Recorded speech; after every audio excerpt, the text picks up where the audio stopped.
In this video, I'm going to introduce you to a concept called proof by mathematical induction.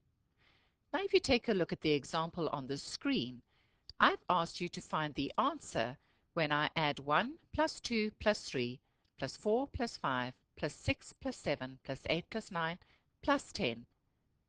Can you do that in your head? Did you get the right answer without using your calculator? The answer is 55. Now that's not a difficult answer really, and if you had taken a couple of minutes then you would have got it. But what would have happened if I asked you to do the same kind of sum, also starting by adding 1 plus 2 plus 3, but I asked you to add all the consecutive numbers all the way up to, say for example, 999. That would take you an inordinate amount of time, especially if you were trying to do it in your head. Mathematicians have realized that this is time consuming, and so they've come up with another way to do it. And this is what proof by mathematical induction is going to do. It works very much like a set of domino blocks. If I touch the domino at the front, it is going to topple all of the dominoes that come behind it. So if I take a look at this a little bit more mathematically, the domino on the far left is my first domino. If that falls over, it will make the second one fall over, and the second one will cause the third one to fall over. These dominoes will carry on falling until the very last one, which I've called the domino k plus 1, then that one will fall. Now what proof by mathematical induction says is, if my first one falls, and then the next few consecutive ones fall, and the k plus 1 domino falls, then the kth domino must have fallen as well. If you take a look at this a little bit more mathematically, you can see that we're going to have to follow a few steps. We're going to prove that the statement will work for the first domino, and that is when n is equal to 1. We're then going to assume that it would have worked for the kth domino. That's the second last domino.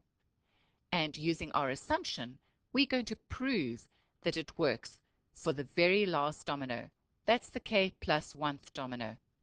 If it works for the k plus 1th domino, then I've in fact proven that it will work for the kth domino.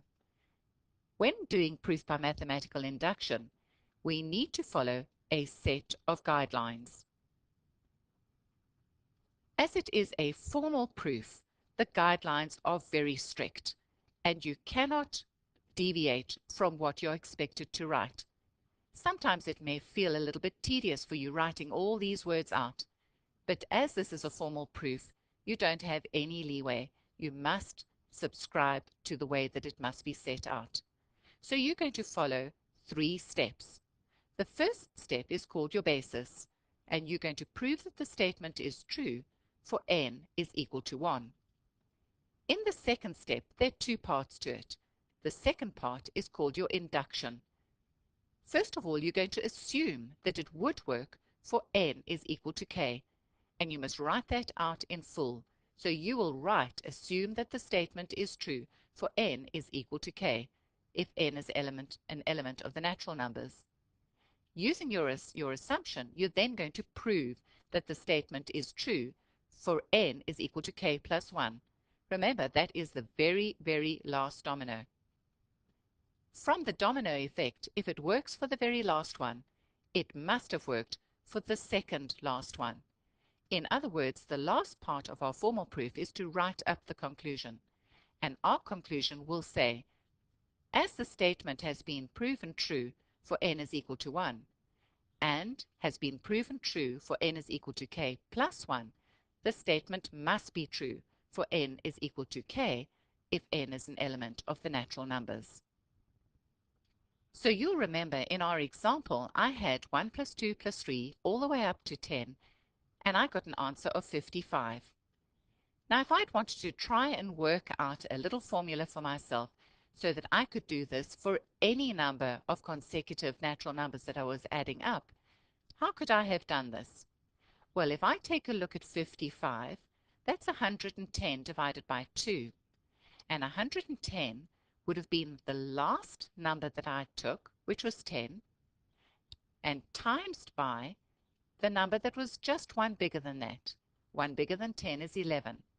10 times 11 is 110. And if I divided that by 2, I would have got the answer that I wanted.